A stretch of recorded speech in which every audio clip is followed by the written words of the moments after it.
again, like Craig said, will need to be comparable to Georgia's plan, which involves both public and private lands. So I want to go over some of these. Like I said, this has not been accepted by leadership or anything. We're still working on that, but eventually we'll have to produce something. In conservation, so again, the Georgia model attempts to spread those replicates evenly across the conservation units to increase replication in areas with conservation lands, and then reduces others with smaller number of those conservation lands or no conservation land. So if we look at, and then replicate populations are distributed so that the burden of the findings on these conservation areas are proportioned to the percentage of the gopher tortoise range within the state. So if you look at Alabama and you look, well, I don't have the little map anymore, but down here in the far left corner, we only have about 15–20% of the species range found in our state. So we would have fewer targets than Georgia or Florida. So if we look at number 4, we're recommending 7 to 10 MVPs, which is really comparable to Georgia. If we pulled up the Georgia map with their conservation units, they also have the same numbers there.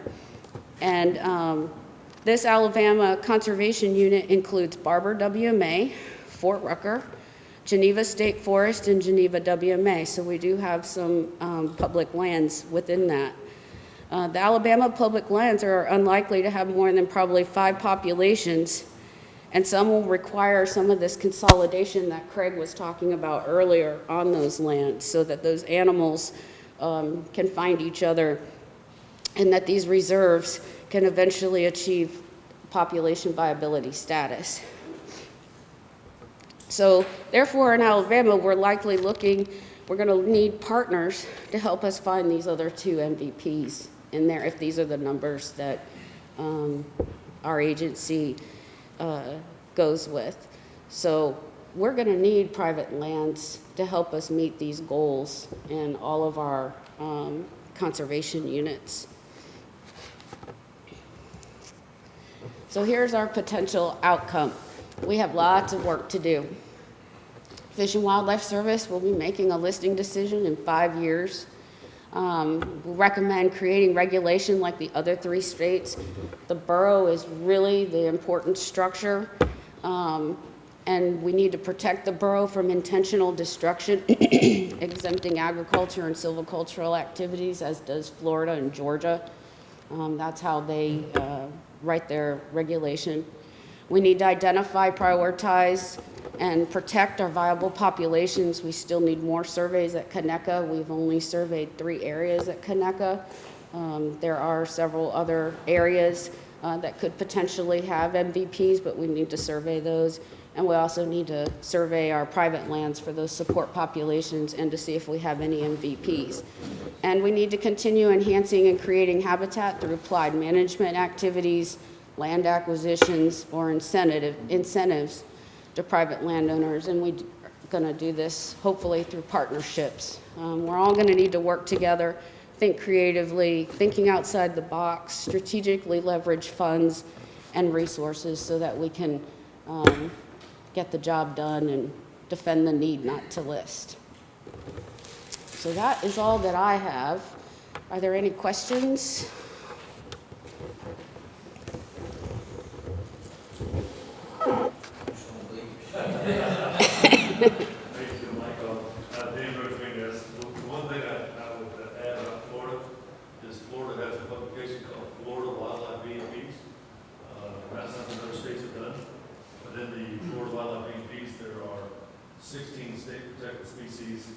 that are listed as state level ones of Gopher Tortoise. So there's a page there about the Gopher Tortoise and a page about what you do to avoid negative interaction with Gopher Tortoise. And to date, there are 3.2 million acres of people that have signed notices of intent with the Department of Ag in Florida to sign up for wildlife PMPs for Gopher Tortoises. Nice. When it comes to conservation, there may be 1.6 million acres of public land with Gopher Tortoise. Sure. Just 3.2 million acres here. So Yep. there's less than one for. Yep. Andrew Shock, the Conservation Fund. So Erica, I mean, have you, I realize you haven't run it through management, maybe it's good to get input if you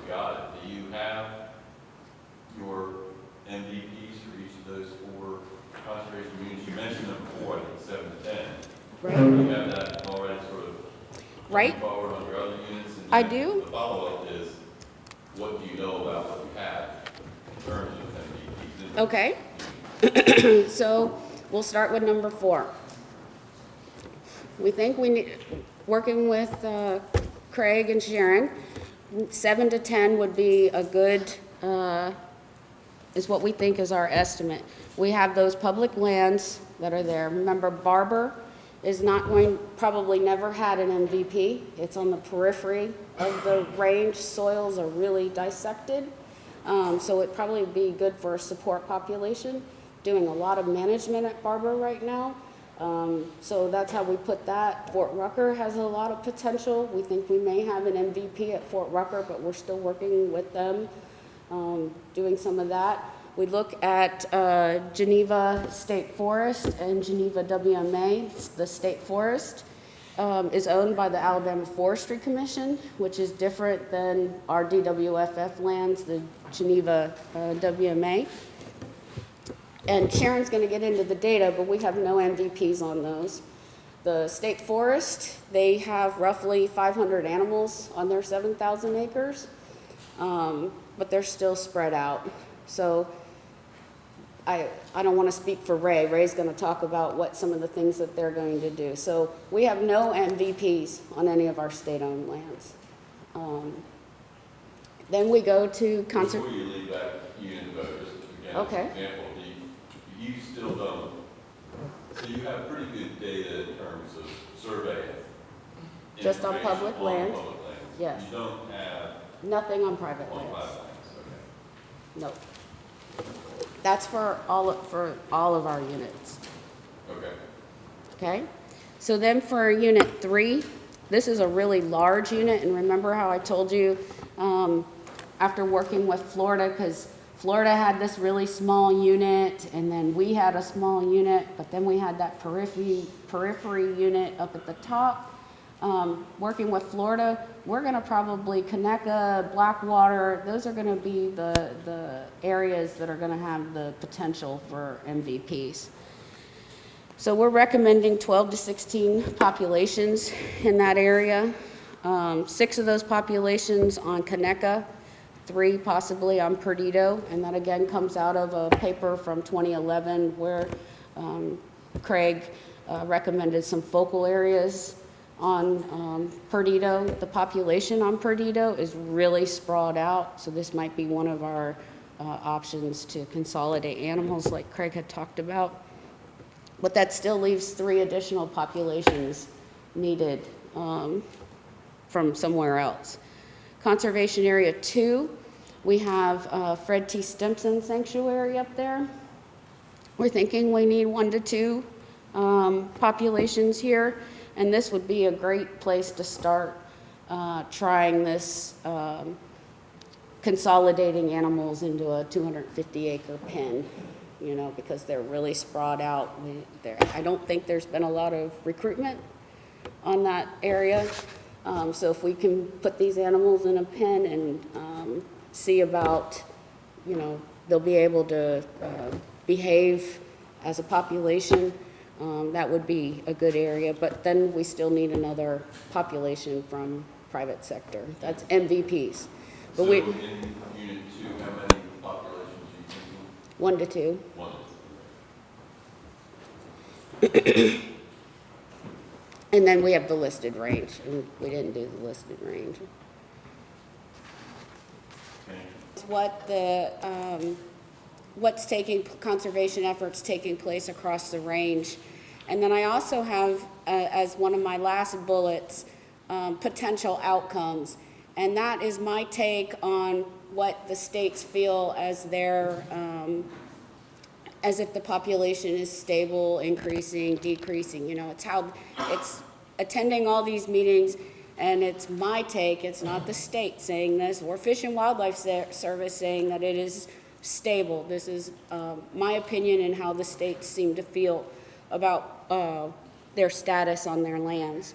So first I want to start with South Carolina, and as you can see, South Carolina is in the very periphery of the range, very, very little there. The protection level is considered state endangered. The burrow is also protected in South Carolina. South Carolina joined the Gopher Tortoise Candidate Conservation Agreement in 2009. They also have, the South Carolina DNR has an MOU with FWC, Florida Wildlife Commission, where they are relocating animals, waif animals from Florida to pens to create the Aiken Gopher Tortoise Preserve.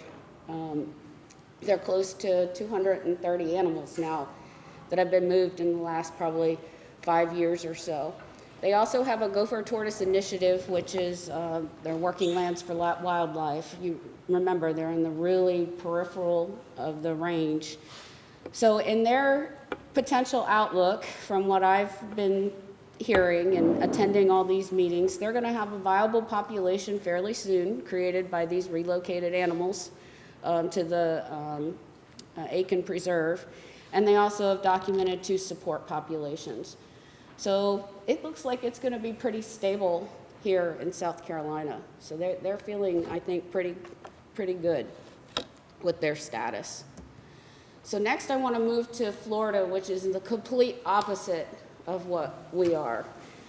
This species is state endangered and is protected. The burrow is also is protected. Florida joined the CCA in 2009. All of our states did. They have a highly regulated permitting process. And the funds from this permitting process is what funds their Gopher Tortoise section. They have a whole section where I am the section in Alabama. So they have a whole section of people that work on both the permitting issues and other activities. They also have a state Gopher Tortoise management plan. This plan was created in 2009 and is updated every 5 years. And this plan articulates measurable population and habitat management goals and monitoring on all state-owned lands. And some of you, I think, Dan, you're a part of their stakeholder group. They have a very active stakeholder group in Florida. Also note, they have 1.5 million acres of public lands. Those are permanently protected lands in Florida. And all of those lands are managed based on that habitat management plan, that tortoise management plan. So when we talk about our conservation targets, their targets are based just on their lands. They're public lands. They're not including private lands in those. Private lands are important, and they are adding those to the overall conservation plan, but those public lands is where they're focusing all their energies on. And some of those public lands have 8,000 tortoises on them, but you would expect that. They're in the core of the range. So the potential outcome, FWC has worked with stakeholders to determine their population targets needed for their conservation units. And I believe their rough estimates are 90 to 149 MVPs is what they think they need on their public lands. Again, they have the 1.5 million acres of public lands in permanent protection. They have this Gopher Tortoise state wildlife Gopher Tortoise plan. So their mentality is no Gopher Tortoise left behind. They're using creative tools to permanently protect habitat, and they're also highly regulated. So they're having they're funded. Their tortoise section has regular funding, and they're able to implement these. And I think Florida feels pretty confident that it's stable in their state as well, the population. So now let's look at Georgia. Georgia is state protected as well. Remember, Georgia is more along the lines of where we are. Both the animal and the burrow are protected. They too joined the CCA in 2009, and they began their private and public land surveys in 2009. Florida, since they've been regulated for so long, all those lands require surveys that they permit. So they've been doing surveys in Florida for decades. So when Georgia started really pushing their surveys in 2009, they've been using creative tools to purchase and conserve lands. They've been using the DoD crediting strategy that was announced last year to purchase one of their WMAs, which I believe has about 3,000 tortoises on it. They also debuted their Gopher Tortoise Initiative back in September, and this is a goal to protect and manage 100,000 acres of habitat to preclude listing. They currently have 122 viable populations in Georgia, and 38 of those 122 are permanently protected on public lands. The minimum goal to avoid listing is to protect 65 populations of that 122 that they have, and that's through a combination of fee simple acquisitions or conservation easements. The funding for this project is, or this initiative, is $150 million, and the funding sources, $50 million from the state, $50 million from federal funding, and they're hoping to get $50 million from private sector. And I know Andrew can talk, I think, more about this than I am if you have further questions, but this is pretty impressive, this initiative. Dan mentioned and Andrew mentioned the ecoregion map. So Georgia went through and they, using ecoregion level 4 map and broke their state up into these conservation units. They also looked at how many populations they think they would need in each of the conservation units. I keep getting we swapped the words. Conservation units. So Georgia believes they need 65 populations. They have they're probably close to 45 that are protected. So they've about almost reached what their target goal is of that 65 number. They've had a tremendous effort in doing private land surveys. You can see all these areas that have been surveyed, and they're really using creative tools to permanently protect habitat. So I think after listening to what the folks at Georgia have to say, my counterparts, they feel pretty confident that their populations are going to be stable in Georgia.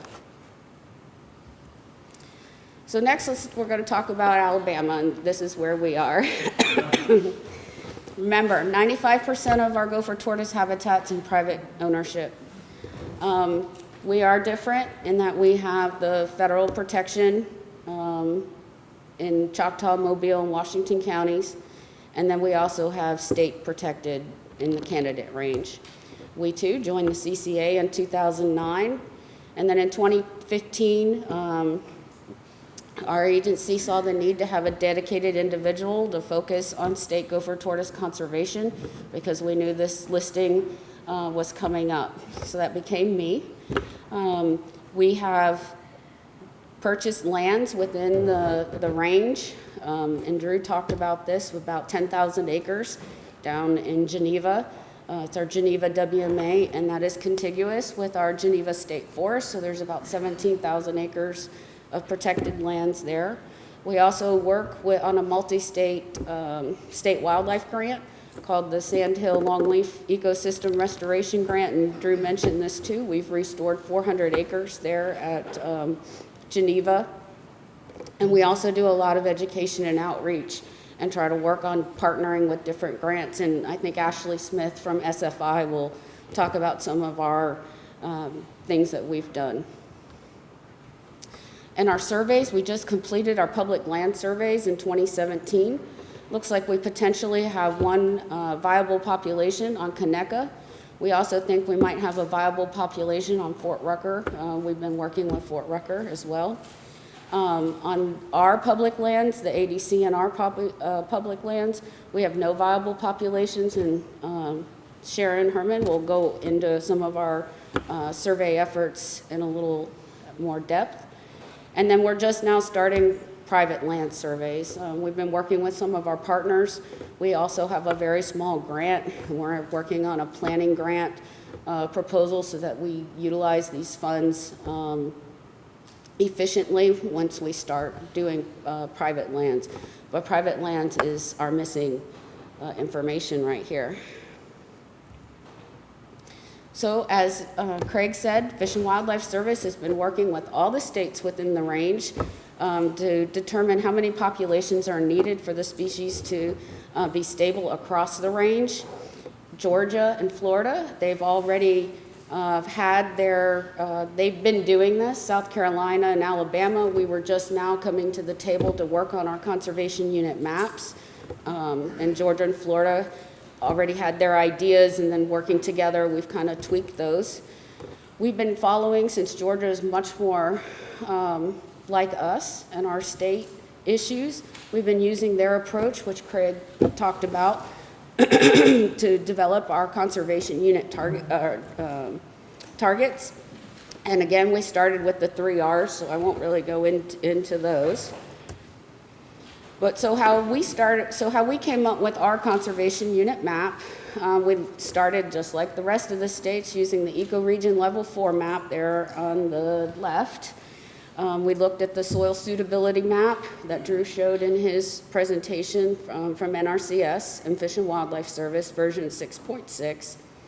We looked at occurrence data, both historical, current, and current, to look to see where tortoises were. And we also used Craig Geyer's paper from 2011 that he mentioned earlier. So from that, we get a draft conservation unit map. This map has not been reviewed by our leadership yet, and we're waiting till we finalize that, but this is what came out of the last workshop and working with our state neighbors. We want to also point out, this pointer doesn't work, but if you take where Fort Rucker is there in Dale County and draw a line east and west, the northern part of all those units up there is really the periphery of the range in Alabama. When we started this process, we had 7 conservation units. And then if you took conservation unit number 3 and cut it in half, that northern unit up there, when we cut it in half, would have had an MVP of 0, because it was such on the periphery and the soils are so highly dissected, there was probably never a viable population in that part. So what we did after working with Florida and Mississippi on the side over here is we combined our units north and south instead of east and west, so that we have a periphery on the top. So if I'm looking at number 3, we got the periphery on the top. We actually become some of the core there in Escambia and Covington County, and then Florida becomes periphery down here at the bottom. So we're going to be really important in that ecoregion, or that conservation unit.